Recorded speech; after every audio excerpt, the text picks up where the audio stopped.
वार्ता में स्वागत है।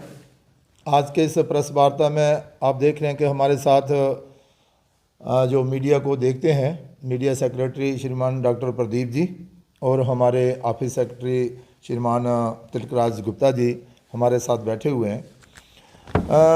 आज की प्रेस वार्ता में मैं कहना चाहता हूं कि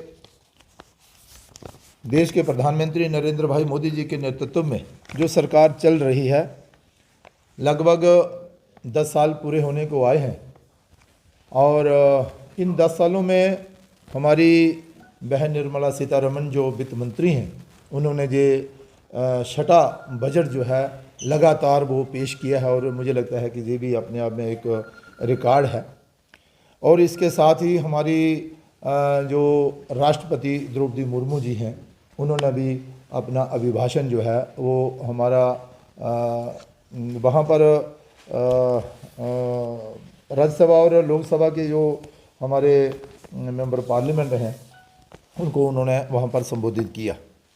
विशेष तौर पर आज जो निर्मला सीतारमण जी ने बजट पेश किया है नरेंद्र भाई मोदी जी के नेतृत्व में, उनकी देखरेख में, ये बजट सिर्फ एक वर्ष के लिए ही बजट नहीं है, ये आने वाले 25 वर्षों को दर्शाता है कि आने वाले 25 वर्ष कैसे होंगे।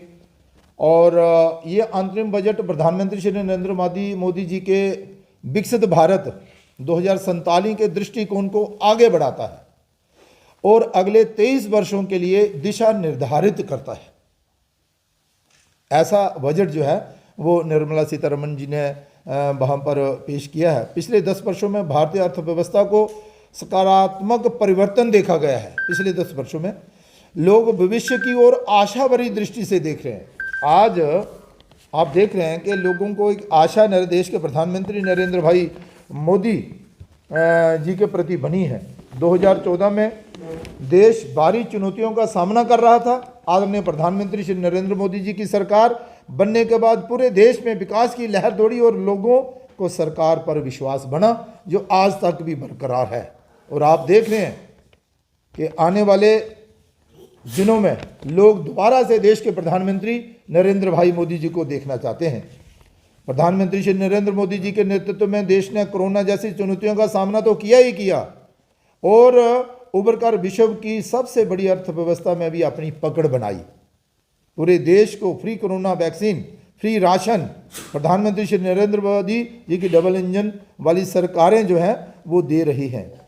2024 से लेकर 2024 और 25 के अंतरिम बजट में पेश करते हुए माननीय वित्त मंत्री श्रीमती निर्मला सीतारमण जी ने कहा, सबका साथ सबका विकास के साथ नरेंद्र भाई मोदी के नेतृत्व वाली सरकार हर चुनौती पर काबू पाकर पूरे विश्व में अपनी छाप जो है उन्होंने छोड़ी है।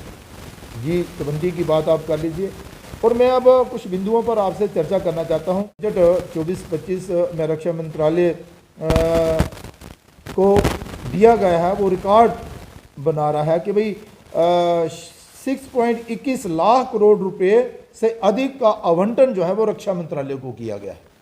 ये बहुत बड़ी उपलब्धि है रक्षा मंत्रालय के लिए भी। और ये वित्त वर्ष 23-24 से 4.72% ज़्यादा है। अब आप अपने ही पिछले बजट से भी ये 4% ज़्यादा बजट है। बाकी जो 14 से पहले होता था उस पर आप सब जानते हैं क्या था। इस पर हवाई अड्डों की संख्या में भी पर्याप्त वृद्धि हुई है। इन 10 वर्षों में आपने देखा होगा कि गिने चुने हवाई अड्डे होते थे देश भर में, लेकिन आज उनकी गिनती 149 तक पहुंच गई है। और मैं आपको बताना चाहता हूं कि जो सड़क एवं परिवहन मंत्रालय, जो नितिन गडकरी जी का मंत्रालय है, उसका कामकाज आप सब ने देखा, दुनिया ने देखा है। लेकिन आने वाले दिनों में उनका भी बजट जो है वो बढ़ाया गया है और सड़क एवं परिवहन मंत्रालय में 2.78 लाख करोड़ रुपया जो है वो रखा गया है। और इसके साथ साथ ही ये आंकड़ा 2014 तक मौजूद जो रिकॉर्ड थे उन सबसे ज़्यादा है। मैं इतना भी कहना चाहता हूँ कि रेल मंत्रालय में भी बहुत बड़ी संख्या में इसे बढ़ाया गया है और ये 2.55 लाख करोड़ जो है किया गया है। और जे के लिए भी करोड़ रुपया जो है वो रेलवे की तरफ से रखा गया है। मैं विशेष तौर पर जम्मू की अगर बात करूं, जम्मू कश्मीर की बात करूं, बाकी जम्मू कश्मीर में तो कार्य हो ही रहे हैं, लेकिन विशेष तौर पर जिस स्थान पर अब हम इस समय खड़े हैं, हमारे नज़दीक जो रेलवे स्टेशन है, मैंने आपसे कहा कि 1972 में रेलवे स्टेशन बना था, वही ईंटें और वही सीढ़ियाँ थी आज तक, लेकिन आज इसका नवीनीकरण भी हो रहा है। इसके द्वार, मतलब एक द्वार त्रिकुटा नगर वाली साइड से, दूसरा द्वार जो है, बहुत बड़ा द्वार जो है वो अब नरवाल वाली साइड से भी बन रहा है, और इसमें प्लेटफार्म भी बढ़ाए जा रहे हैं। और इस पर